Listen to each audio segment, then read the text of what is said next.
Gimana? Ya, jadi ada chat dari Sora tuh yang biasa bikin gemeteran. Apa? Kirim link. Kirim link Shopee. Lihat deh, ini lucu gitu, gemeter gitu.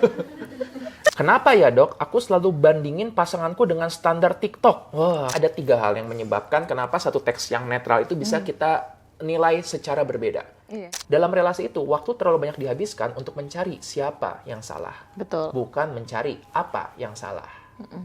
Hai guys, ketemu lagi. Kita sudah di episode keempat dari podcast Ruang Tunggu.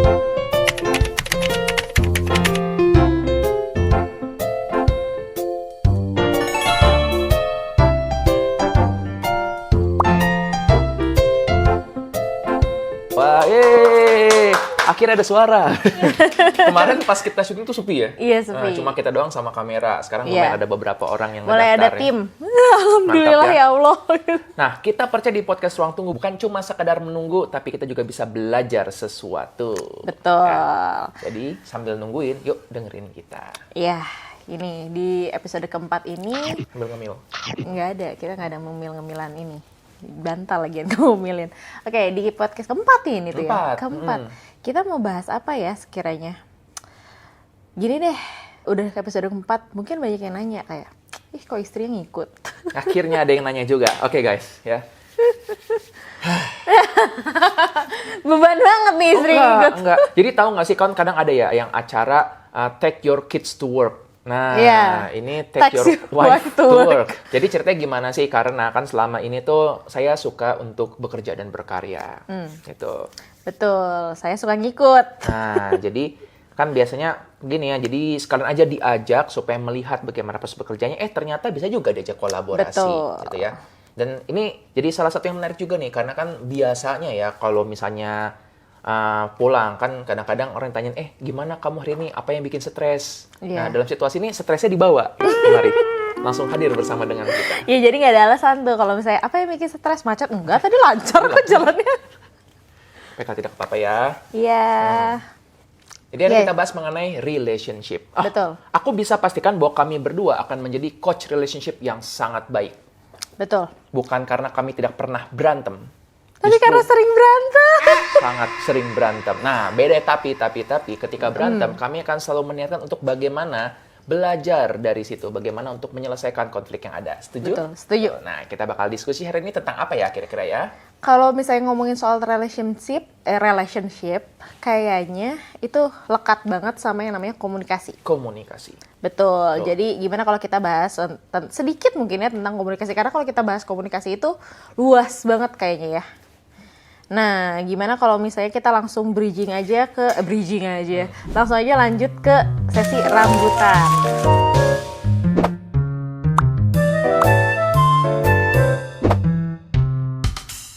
Ruang diskusi dan bertukar tanya. Komunikasi itu nggak selalu harus dalam bentuk ngomong loh. Tadi pas aku begini kan. Oke, gitu komunikasi rambutan. Oke, kita lihat di pertanyaan rambutan hari ini. Rambutan. Aku ambil udah pertanyaan yang satu. Ini aja deh. Yaudah. Bagus kayaknya. Aku dulu yang pertama. Baca ya. Dok mau curhat. Kayak Acara sebelah. sebelah. Soal percintaan boleh dong ya katanya tuh. Boleh. Jadi gini dok, aku lagi dekat sama cowok, baru deket sih. Nah kita tuh selalu komunikasi lewat chat. Aku anggapnya dia suka sama aku, tapi pas curhat sama teman aku, kata teman aku itu sih chat biasa aja, tapi menurut aku enggak. Ini aku harus gimana ya dok? Jadi situasinya gini ya, ini chat nih. Pas dia baca, dia suka sama aku. Itu Begitu dia. kasih lihat ke temannya. Iya, kesannya kayak gue yang GR gitu. banget ya. Gitu. Oke. Tapi memang bener gak sih ngerasa seperti begitu? Iya nggak sih? Tapi iya sih. Entah karena mungkin intensitas chatnya atau mungkin gaya bahasa chatnya gitu. Karena emang kerasa juga sih kalau misalnya mungkin kesannya kayak biasa-biasa aja, tapi kayak misalnya aku ngerasa kayak chatnya sih menurut aku sih spesial, tapi mungkin orang lain enggak kok biasa aja.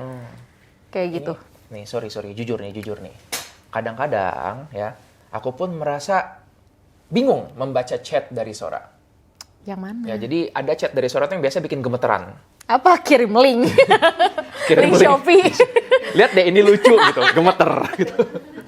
Enggak, yang itu ya bikin gemeter. Tapi yang lebih bikin bingung adalah ketika chatnya tuh seperti gini. Ya udah, mau gimana lagi? Nah, Emang karena aku sering chat kayak gitu ya? sering gua kasih lihat deh. Sering itu. Ya udah, mau gimana lagi?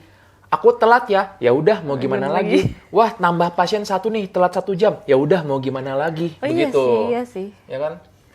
Jadi kenapa itu mengkhawatirkan? Karena ketika kita membaca chat itu kan netral ya, nggak ada nadanya. Ya udah mau gimana lagi? Nah, karena jadi akhirnya aku tuh bisa membaca dengan berbagai nada. Bisa jadi membacanya itu kayak ya udah mau gimana lagi. Tapi yang sering kebaca adalah ya udah mau gimana lagi. Nggak gitu. Seringnya begitu bacanya. Karena kamu mengetiknya dengan nada, dengan fontnya itu seolah-olah yang jauh. Nah, kenapa sih kok bisa ya suatu teks yang sebenarnya kan dia netral, tapi kita memberikan nuansa yang berbeda-beda. Nah, jadi sebenarnya begini nih, bisa kita bilang ada 3 hal yang menyebabkan kenapa satu teks yang netral itu bisa kita nilai secara berbeda. Paling pertama adalah kondisi kita di hari tersebut. Contoh nih, kalau misalnya kondisiku di hari itu lagi bete, ya lagi kayak semua orang nyebelin nih. Semua teks tuh jadi nyebelin. Lagi di mana lu? Kenapa sih nanya-nanya mulu? Udah cek HP belum? Kenapa sih? Gitu. Jadi paling pertama adalah gimana perasaan kita sendiri dan kita jadi memproyeksikan perasaan kita ke dalam tulisan tersebut. Jadi sangat berpengaruh banget tuh. Sebaliknya kalau kita lagi senang, kita lagi jatuh cinta, bisa jadi ini nih. Aku lagi jatuh cinta nih sama orang ini. Begitu dapet chat, ya. Chatnya cuma begini. Aku nggak mau ngomong sama kamu malam ini. Dia bacanya menjadi berarti dia mau ngomongnya besok. Gitu. Nah, jadi kita memproyeksikan isi dari pikiran perasaan kita ke dalam chat tersebut. Gitu. Nah, ini tadi yang mungkin membuat teman kita yang tadi bertanya menjadi merasa kok satu teks yang sama dia menilainya berbeda, teman satunya lagi menilainya berbeda. Gitu. Itu kemungkinan pertama ya. Yang kedua adalah gimana ekspektasi kita tentang orang tersebut. Sebagai contoh nih ya. Jadi kan aku punya teman dekat nih, Nago sama Jimmy, dan kami itu terkenal sering berantem di sosial media. Tapi uniknya, ketika kami lagi berantem, orang-orang tuh senang. Iya sih. Ya, kenapa? Karena mereka tahu ketika Andreas, Nago, dan Jimmy berantem, ini berantemnya itu berantem persahabatan. Iya. Jadi tadi ketika kita tahu seseorang ini seperti bagaimana, akhirnya kita membaca suatu teks pun dengan nada yang berbeda. Betul. Tapi pernah tuh, ada waktu itu kita di sosial media, di Twitter, saya sama Nago itu kayak sindir-sindiran. Ada yang nanggepin serius. Oh, wah, ada iya yang, sih. bagaimana ini? Kok seorang dokter bisa ngomong seperti ini? Lah, bagaimana gitu ya? Udah gitu si Nago bukannya mengklarifikasi, manas-manasin. Betul sekali, saya setuju, sungguh tidak profesional. Kan kayak, makin seneng kan orang tersebut ya. Terus gue makin, gimana ini gue memposisikannya? Gitu. Nah, jadi kemungkinan kedua adalah tadi, ada ekspektasi. Betul. Nah, jadi ketika misalnya aku membaca teks dari kamu dan melihat bahwa, ya udah mau gimana lagi? Itu karena memang sudah ada image yang terpatri. Emang aku galak ya? Enggak. Ya udah mau gimana lagi kan ya. Nah, sebenarnya kayak gitu. Lebih kayak ya udah mau gimana lagi gitu, kayak gitu, ya udah mau gimana lagi. Lebih kayak gitu. Apa sih? Masih gemetar ini. Enggak kok, kita Penuh hubungan. pengancaman. Iya. Yang ketiga nih ya tadi, selain yang pertama tentang kita memproyeksikan perasaan kita sendiri. Kedua, karena tadi ada ekspektasi, ada kita kebayang nih orang ini bagaimana. Ketiga, ini yang unik nih, nggak lepas dari pengalaman kita sebelumnya. Nah, kan di episode sebelumnya kita pernah bahas yang mengenai inner child dan trauma, kan gimana masa lalu itu ngebentuk kita yang sekarang. Ternyata ada beberapa isu yang mungkin membuat orang itu menjadi gampang untuk tersinggung melalui suatu teks yang nggak ada nadanya sama sekali. Nah, jadi ini juga membuat kenapa suatu teks yang netral bisa membuat miskomunikasi. Nah, ini juga aku mau ini ya, mungkin mau buka juga deh tentang kami. Jadi ada satu tema yang mungkin tanpa sadar ini membuat aku sering merasa nggak nyaman, yaitu tema disalahkan. Yes. Ya, disalahkan. Jadi ketika misalnya Sora bilang tentang, loh kok airnya belum diganti, misalnya galon, air mineral galon, kok belum diganti? Itu cuma pertanyaan, tapi aku merasa seperti, duh, aku disalahin. Begitu. Nah, ini pasti terkait dengan masa lalu. Kalau di masa lalu itu, kebetulan aku berada di keluarga yang ya cukup baik-baik saja, nggak menyalahkan berlebihan, tetapi aku tumbuh besar di lingkungan sekolah, di mana tuh terbiasa untuk mencari yang salah siapa nih. Ya, ya. Nah, karena itu akhirnya jadi tumbuh besar dan terbiasa merasa bahwa wah kayaknya aku bakal disalahkan terus-menerus. Nah, kalau kamu gimana? Ada nggak tema gitu? Ada sih, dianggap menjadi beban. Hmm. Karena dulu pernah ada di relationship yang kayak, apa ya, oh kamu tuh beban tuh. Kayak, Mantan kamu ngomong kayak gitu. iya. Semoga mendapatkan yang lebih baik. Enggak. Saya mau dulu. Enggak, dia belum sampai, konon katanya belum mendapatkan jodoh sampai sekarang. Oh iya. Iya, jadi dia Berarti trauma cukup berat ya Iya. ke mantannya dia ya. Sampai saking beratnya sampai nggak mau untuk berrelasi lagi. traumanya aku. Jadi dia apa sih, dia mengatakan aku sebagai beban. Jadi waktu itu tuh sering banget dia ngomong kayak, ini nih ya nih seseorang ini beban nih, seseorang ini beban nih. Padahal waktu itu posisinya kayak enggak gitu. Sebenarnya kalau bisa dipikir lagi, aku tuh bukan beban gitu.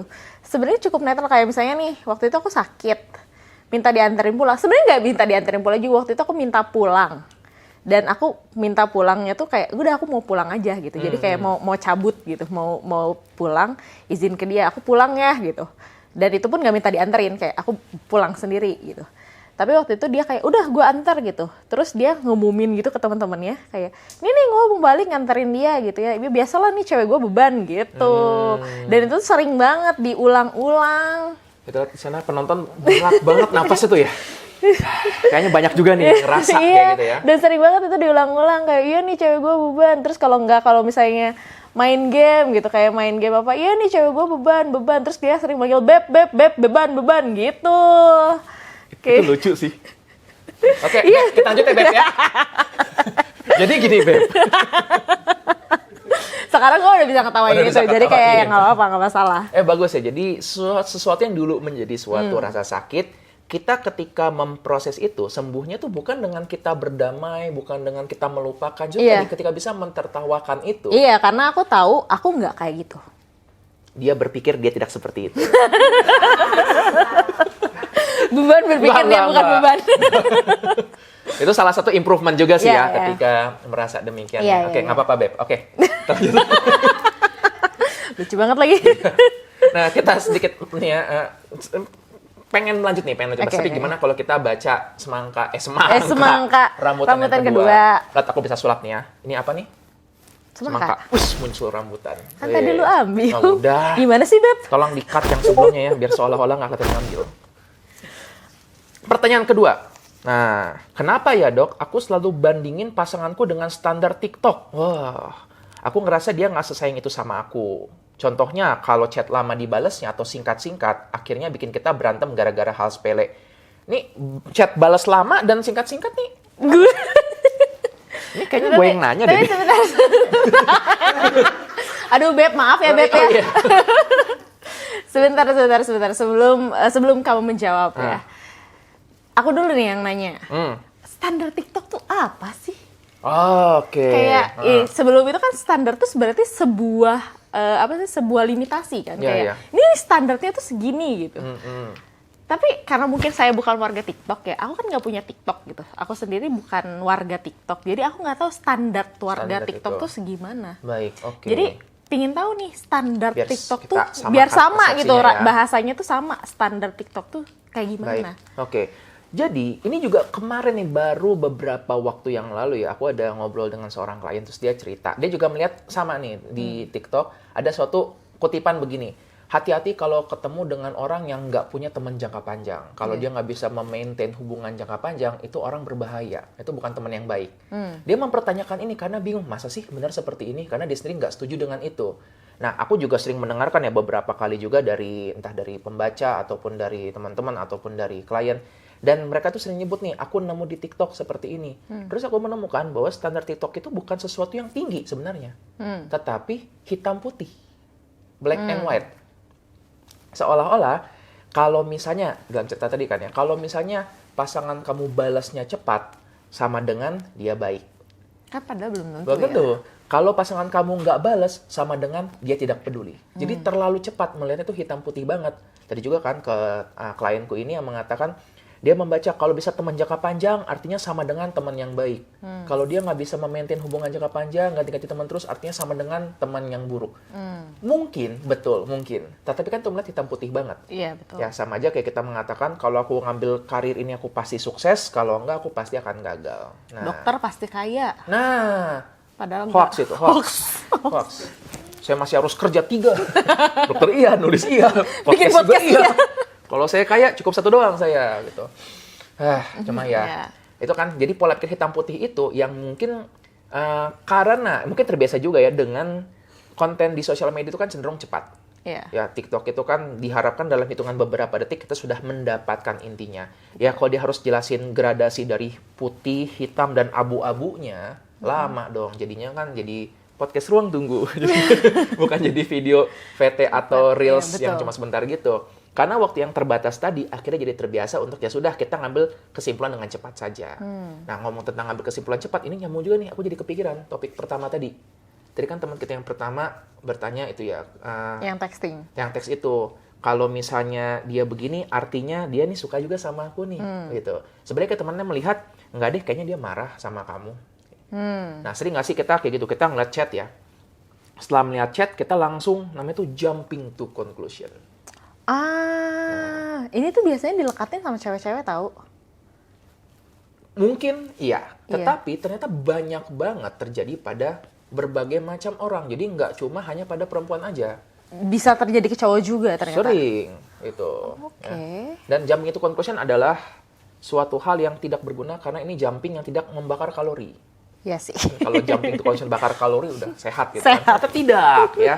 Nah, kita mungkin bahas dikit tentang what Boleh. is jumping to conclusion Betul, ini. betul. Jadi sering nggak sih kan kayak lu jumping to conclusion banget sih. Nah, sebenarnya jumping to conclusion ini salah satu kita bilang tuh cognitive error atau kesalahan cara berpikir. Yaitu kita mendapatkan data yang enggak lengkap, lalu kita mengambil kesimpulan yang lengkap. Oke. Datanya nggak Contohnya? lengkap. Contoh nih, aku message kamu, misalnya. Oke. Aku message kamu terus, Beb, gitu kan. Bete banget So, ya sama Beb. Beb, ada di rumah atau enggak? Begitu. Terus kamu nggak balas. Oke. Kamu balas 3 jam kemudian, adek. Ada. Ada. Oke. Gitu. Atau bahkan bukan cuma huruf, bahkan cuma walaupun sebenarnya bapak-bapak yang gitu ya. Bapak-bapak gitu. Kan Nah, aku sejenis bapak-bapak. Nah, jadi lihat deh, dengan data yang nggak lengkap nih, datanya adalah aku message, ada kosong selama 3 jam, baru dibalas, adek, gitu kan. Nah, kita pengen untuk mengambil kesimpulan dari data yang nggak lengkap tersebut. Maka untuk membuat kesimpulannya jadi ada, kita akan memaksakan untuk memasukin beberapa teori-teori di dalamnya. Misalnya teorinya apa? Wah, kayaknya Sora lagi bete deh nih. Mungkin tadi pagi gara-gara aku perginya nggak izin dulu, gitu. Kayaknya tadi pagi gara-gara aku buka lemari nggak nutup lagi deh. Oh, sering banget tuh. Nah, itu kan. Sering banget. Jadi itu yang membuat jadi jumping to conclusion. Wah, ini pasti gara-gara ini nih. Padahal belum tentu. Ya, yang paling sering adalah ketika Sora lagi balas lama dan balas dikit-dikit, kalau nggak lagi main Stardew Valley, kalau nggak lagi Main The Sims. The Sims. Atau sekarang lagi main Animal Crossing. Betul. Gitu. Tapi bayangkan kalau misalnya kita nggak tahu tentang hal tersebut, kita akan mengisi kekosongan itu dengan teori-teori apapun. Ini juga terjadi, misalnya jumping to conclusion bisa terjadi. Kita punya teman kita ini udah berpasangan lama ya, terus udah ada rencana nih, kayaknya mereka bakal nikah deh. Terus tiba-tiba nggak ada angin, nggak ada hujan, putus. Ada kekosongan kan? Nah, dalam kekosongan tersebut, kita jadi gampang untuk jumping to conclusion. Kita jadi mau untuk, wah jangan-jangan si ini selingkuh, si ini mungkin ini atau apa. Oh, nggak direstuin nih sama orang Bisa tuanya. jadi kayak gitu. Dan ini gawatnya ya, dengan ada kekosongan tersebut, teori apapun Masuk. bisa masuk. Oh, ini bisa, ini nggak sih masukin asumsi konfirmasi? Wah, bisa banget tuh. Oke. Ya. Jadi, kembali kan, kita nggak suka sesuatu yang nggak lengkap. Kita butuh sesuatu tuh terisi. Jadi, kita akan mengisi itu walaupun dengan informasi yang salah. Yang penting terisi. Oke. Jadi itulah dibilang, kemarin sih gue liat si ini nih, itu sih kemarin pergi pijet sih. Gosiping. Jangan-jangan gara-gara itu tuh. Gitu kan. Iya, kemarin iya. sih gue liat si Gosiping ini. ya, langsung ya. Si ini sih kemarin tuh dia lagi nangis tuh. Kayaknya gara-gara ini Betul. deh. Itulah. Jadi kita berasumsi. Nah, tujuan asumsi itu sebenarnya kan untuk mengisi. Supaya cerita jadi masuk akal. Oh iya. Benar ya, tujuan asumsi itu adalah untuk mengisi gap-gap tersebut ya. Betul. Betul. Dan asumsi itu sebenarnya nggak selalu salah juga. Asumsi tersebut harus dikonfirmasi. Kan sama kayak penelitian kan, kita punya hipotesis. Oke. Gitu. Hipotesis misalnya, kayaknya bantal kalau dipukul ke kepala orang sakit deh. Nah, hipotesis. Cobain dong sini sama gue. Nggak usah gitu. Sudah, ternyata pas kita coba nih ya, ternyata nggak sakit. Ada kesimpulan Masa dari situ. sih? Bener kok. Udah Beb, kita lanjutkan Beb ya. Ini lama-lama gue beneran pukul. Besok-besok diselipin pakai ini. Oke, so pernah nggak sih mengalami tadi kondisi melihat teman yang mungkin cerita, nih orang jumping to conclusion atau asumsi sampai kita, hah kok bisa sih lo mikir kayak gitu? Pernah sih, jelas pasti pernah.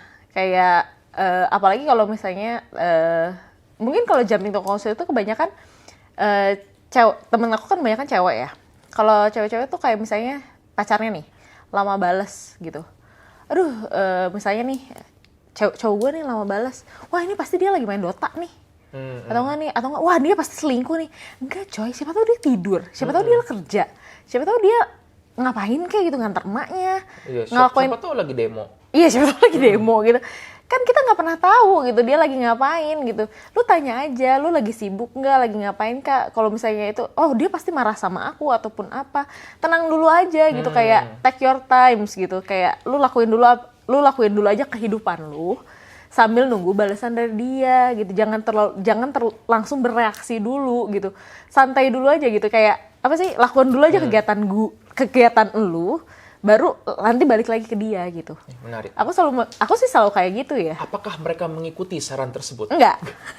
Kenapa kira-kira? Padahal kita tahu ya, dengan mengkonfirmasi, Iya. itu kan bisa jadi memberikan ketenangan. Iya. Wah, ternyata pasangan saya bukannya lagi selingkuh, ternyata lagi demo gitu di jalan gitu. Nggak tenang juga sih. Cuma, Tapi kadang-kadang ya kalau misalnya lagi demo di jalan juga, mereka tuh langsung balik lagi ya ke jumping to conclusions tadi, kayak demo tuh pasti lu sebelah lu cewek Oh gitu. iya. Atau pasti lu sama-sama ini juga. Mereka tuh pingin tetap dikonfirmasi apa yang menurut mereka benar. betul sekali. Nah, jadi ini aku tulis di buku Semangka. Ada satu topik membahas namanya cognitive dissonance. Nah, kita spill tipis ya di sini ya. Jadi, cognitive dissonance itu apa sih? Kita punya suatu cerita. Bisa tadi, kita punya cerita bahwa pasanganku nih bandel, pasanganku tukang selingkuh. Itu cerita kita. Lalu, muncul suatu data. Kalau data ini sesuai dengan kepercayaan kita, itu jadinya resonance, jadinya nyambung. Contoh, dia melihat pasangannya posting foto sama cewek lain. Tuh, bener kan pasanganku selingkuh. Nah, perasaan tuh bener kan, itu tuh menyenangkan. Karena membuat kita merasa terkonfirmasi. Betul. Nah, tapi sebaliknya, ketika dia ngeposting fotonya sama temennya lagi main bola, ya itu dissonance. Kenapa dissonance? Jadinya nggak harmoni. Pikirannya menganggap bahwa pasangannya pasti selingkuh, loh kok buktinya berbeda. Nah, kondisi ketika kepercayaan kita dan bukti ini nggak selaras, itu bikin nggak tenang. Di situ ada dua kemungkinan. Kemungkinan pertama adalah dia mengakui bahwa mungkin pikiranku salah, mungkin pasanganku nggak sebandel itu, atau pilihan kedua adalah untuk mengubah data ini menjadi tadi, main bola masa sih nggak ada cewek yang ngeliatin? Pasti ada yang Betul. ngeliatin. Dan kebanyakan kita memilih untuk mempertahankan belief kita dan membiarkan untuk data ini nih jadinya dianggap berita palsu. Betul. Ini sebenarnya banyak terjadi ya. Misalnya ada seorang yang fans dengan artis, dengan suatu idola tertentu. Dia menganggap bahwa idolanya ini sangat-sangat, pokoknya angelic banget, baik, benar-benar kayak luar biasa banget. Tahu-tahu dapat kabar nih, ternyata idolanya ini hidupnya berantakan. Ada crime yang dilakukan. Lebih mudah bagi dia untuk menganggap, enggak nih, pasti bohong nih ceritanya nih. Ini pasti ada yang nggak suka nih sama dia. Daripada mengakui, jangan-jangan aku salah. Gitu. Gitulah nggak nyamannya kita dengan cognitive dissonance dan kita mau mempertahankan belief itu. Itulah kenapa kita kadang-kadang lebih memegang suatu kepercayaan yang sudah lama kita pegang walaupun itu salah atau walaupun itu nggak menyenangkan. Oke. Gimana cara kita untuk merubah kayak pola pikir seperti tadi, kayak cowok gue tukang selingkuh, oh pasangan gue tukang selingkuh, cewek gue itu nggak percayaan sama gue. Gimana cara kita merubah pikiran itu menjadi sesuatu yang enggak kok gue mau percaya sama dia, enggak kok gue mau percaya, memberikan dia kesempatan. Disinilah perlunya untuk kita memperbaiki komunikasi. Gimana kalau kita masuk aja ke sesi semangka? Sesi mengupas solusi kehidupan. Solusinya dong kakak. Asik, semangka. Oke, jadi gimana dong solusinya?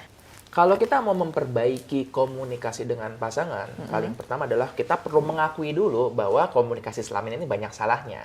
Oke? Nah, di sinilah muncul tuh komunikasi. Pernah dengar nggak komunikasi yang agresif, asertif, pasif agresif? Gitu ya. Yang kita mau adalah bagaimana komunikasi itu bisa dilangsungkan secara asertif. Nanti kita bakal bahas asertif itu apa. Nah, sebelum itu ya kita kenalin dulu deh yang lain. Pasif. Ada orang-orang yang cenderung pasif dalam komunikasi. Kalau pasif itu artinya dia menempatkan kebutuhan orang lain di atas kebutuhannya dia. Contohnya misalnya nih, pas lagi ngomong, ya dia iya aja, ngangguk aja. Gitu. Yang penting dia supaya orang lain ini lebih senang. Nah, jadi people pleaser jatuhnya. Oke. Nah, lalu ada orang yang agresif. Kalau agresif ini, dia menempatkan kebutuhan dia di atas orang lain. Yang model, ya aku nggak mau tahu, pokoknya harus begini. Itu agresif tuh. Nah, yang nyebelin itu adalah yang namanya pasif agresif. Ya, pasif agresif itu dia berperilaku agresif, maunya menyerang, mau menyakiti, tapi dengan cara pasif. Nyindir misalnya, gitu, ya.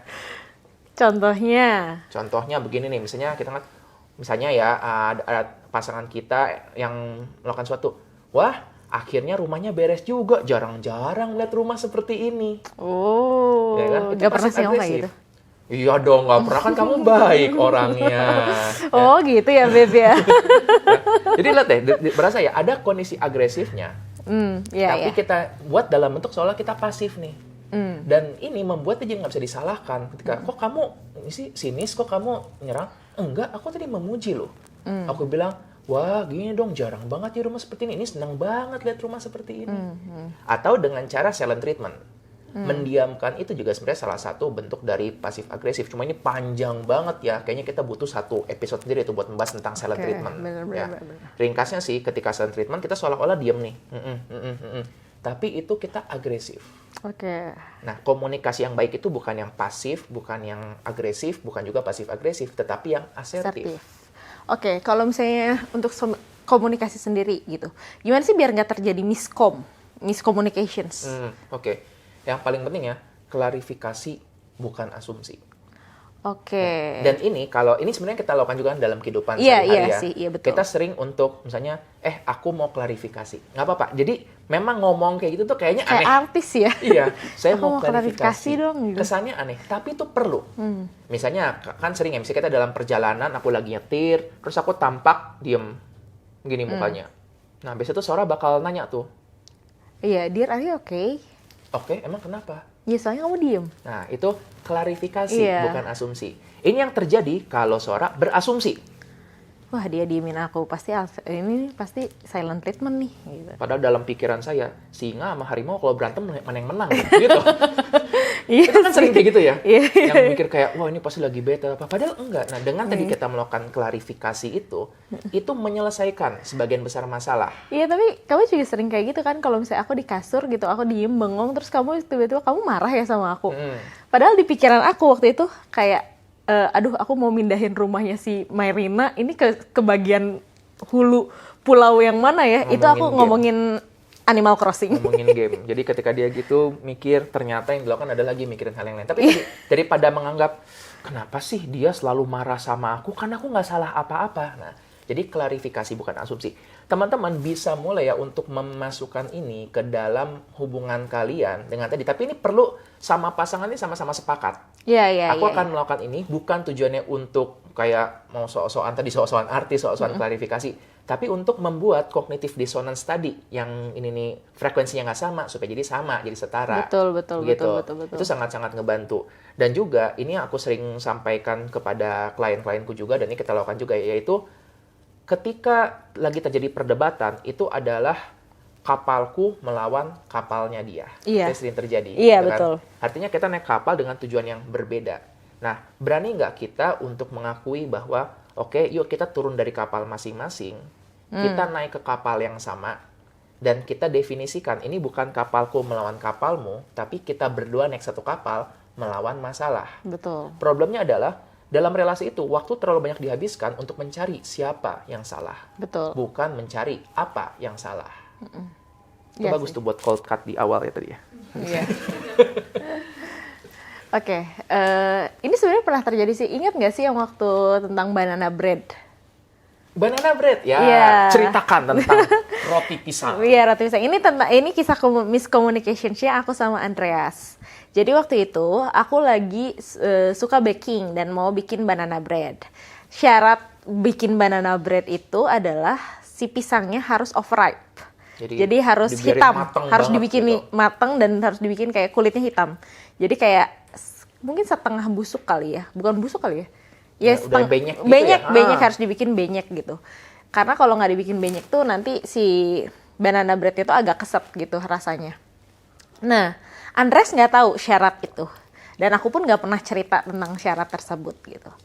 Aku pun tidak pernah bercerita ke Andreas, aku mau bikin banana bread gitu. Aku nggak pernah kasih tahu gimana cara bikin banana bread, gimana cara apa aja bahan-bahannya, nggak pernah cerita. Aku pokoknya nggak pernah menceritakan tentang gimana cara bikin banana bread. Kayak gitu. Terus jadi yang aku lakukan adalah aku beli pisang, aku taruh di dapur, aku tutupin pakai lap. Nah, Dia sudut pandang Andreas.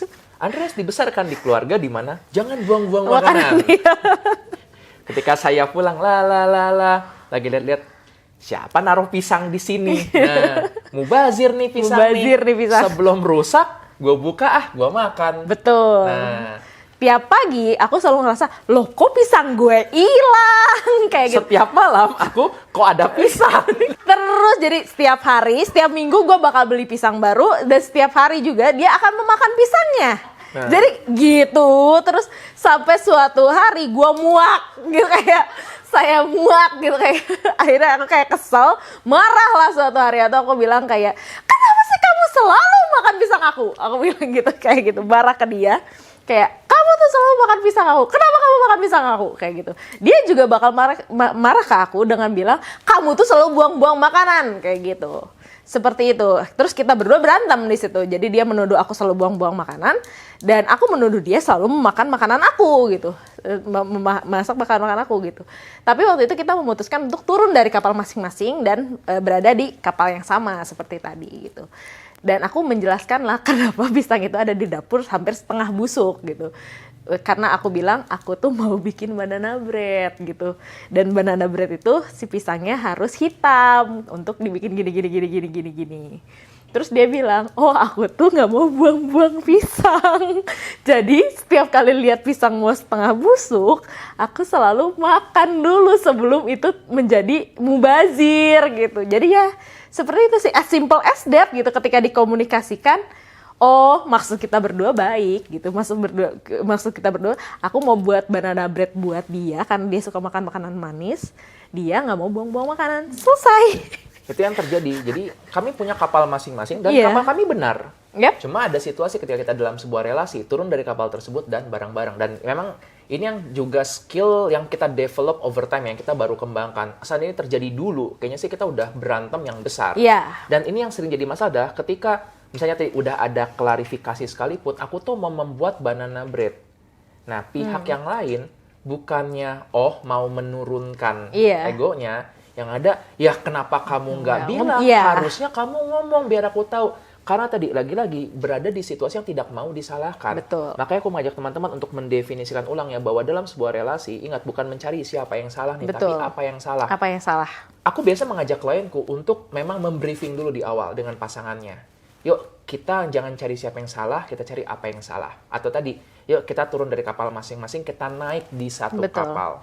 Ini penting banget karena ketika kita mengatakan yuk kita bareng di satu kapal, yuk kita cari apa yang salah, itu tuh langsung jadi ally, langsung kita menjadi sahabat. Kalau sebelumnya kita mencari ada yang benar dan sekarang jadinya yuk kita berdua mungkin sama-sama benar. Dan ini mungkin ini adalah teknik dalam keluarga kita. Kita pernah kami pernah suatu hari itu membuat kesepakatan begini, apabila kami berdua berantem, maka pemenangnya adalah yang pertama kali minta maaf duluan. Gitu. Oh iya, dan kita juga sepakat untuk kayak nggak suka sama statement kayak ngalah. Siapa yang ngalah duluan, kita nggak suka. Karena nggak ada yang kalah, nggak ada yang menang. Di satu relationship itu, kita berdua itu selalu ngerasa kalau ada yang kalah, ada yang menang, berarti ada yang kompetisi gitu. It's a competition. Jadi kita selalu merasanya yang salah tuh bukan kita berdua, tapi ada masalah yang salah gitu. Jadi kita merasa ya udah kita menyalahkan masalah ini gitu. Baik. Gimana cara menyelesaikan masalah ini?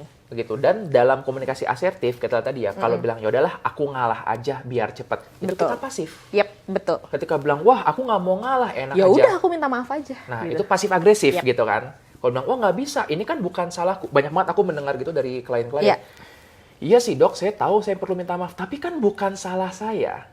Nah, Iya. ketika dia masih mengatakan ada yang salah, ada yang benar, nah itu agak sulit tuh. Jadi, asertif itu adalah sebuah teknik begini, kita sekalian latihan ya. Ya, Komunikasi asertif itu adalah kita menyampaikan apa kebutuhan orang lain, kita juga menyampaikan kebutuhan kita, lalu kita mencari jalan tengahnya. ya, Dalam hal tadi, misalnya banana bread ya, bisa jadi kamu akan mengatakan, oh aku paham bahwa kamu nggak suka membuang-buang makanan. Kita Iya. perlu acknowledge orang lain dulu, Iya. untuk mengajak dia tahu bahwa aku di pihakmu nih. Gitu. Lalu kamu mengatakan juga kan, aku membutuhkan ini untuk membuat banana bread karena gini, Iya. gini, gini. Baru habis itu jalan tengahnya. Maka berikutnya, apabila kamu melihat ada pisang menganggur, tolong dibiarkan aja. Atau mungkin nanya nggak apa-apa untuk klarifikasi. Iya. Gitu. Nah, jadi banyak banget konfirmasi aja gitu. banyak banget situasi yang akan bisa berkurang konfliknya dengan kita menggunakan teknik tadi. Iya. Ya, ini juga bisa terjadi. Misalnya anggaplah ada temanku yang bilang, Andre, gue mau cerita dong. Terus dia ceritanya mau malam-malam. Nah, kalau aku pasif, aku bakal ya deh, sini gue dengerin. Kalau agresif, nggak bisa dong. Harusnya lu ikutin bla bla bla, ikutin Iya. jadwal gue. Nah, kalau kita ngomong secara asertif, bisa jadi loh kita ngomong ke teman kita seperti gini. Oke, aku paham bahwa kamu mau untuk didengarkan dan ini situasinya ini genting banget nih. Di sisi lain, aku pun pengen mendengarkan dalam kondisi aku lagi optimal. Ya, Kalau dengerin sekarang, kayaknya sih aku takutnya nggak bisa terlalu fokus 100% juga. Iya. Boleh nggak untuk kita diskusi di waktu yang berbeda? Itu komunikasi yang asertif. asertif. Gitu ya. Jadi kita menyampaikan perasaan masing-masing dan gimana jalan tengah yang kita inginkan. Win-win solutions. Memang gitu, win-win. Jadi karena bisa kok, mungkin nggak bisa 100% win, tapi kalau 50-50 win kayaknya sih Iya. possible juga ya. Possible. Komunikasi asertif itu juga bisa dilakukan dengan kita mengubah dari you sentence menjadi I sentence. Misalnya daripada bilang bahwa kamu tuh sering banget deh telat. Aku bisa bilang, duh aku merasa khawatir kalau kita berangkatnya terlambat. Nah kamu juga bisa bilang, biasanya kan kalau keluhanmu ke aku adalah tentang aku kebanyakan kerja, nggak ada waktu. Ya, Itu ya, kan ya, you ya, sentence ya. Kalau I sentence-nya kira-kira bagaimana? Aku merasa kesepian ketika kamu kebanyakan bekerja. Ya, jadi bukan menyalahkan, bukan gara-gara kamu aku merasa begini, Kesepian, iya. gitu kan? Tapi kita mengatakan ini loh yang kurasakan. Iya. Nah, ini juga salah satu bentuk dari komunikasi asertif karena lihat sama lagi kita menyampaikan perasaan. Betul. Aku merasa bersalah kalau begini, kamu merasa kesepian. Dan begitu. itu juga bisa jadi starting point nggak sih ketika kita memulai diskusi. Hmm. Apa yang ngerasa ada masalah nih gitu. Dan ketika kita mau mulai diskusi dengan pasangan kita, kita awkward gitu, ngerasa ini ada yang salah nih. Kayak ini mau ada masalah nih, kayak awal-awal mau berantem Yes, gitu. Instead of langsung gleger gitu, berantem meledak, kita bisa duduk dan bilang kayaknya ada yang salah. Aku merasa itu bisa mulai banget kan dengan sentence aku merasa itu. Bisa banget. Nah, syaratnya adalah pasangannya perlu sepakat juga dengan cara komunikasi begitu. Ya sih. Karena kalau enggak, ini yang bakal terjadi. Coba misalnya kamu menyampaikan tentang Tadi ya yang perasaanmu. tentang kayak gitu. Aku ngerasa kayaknya kamu banyak kerja deh. Ya, aku minta maaf kalau kamu ngerasa kayak gitu. Oke deh, Beb.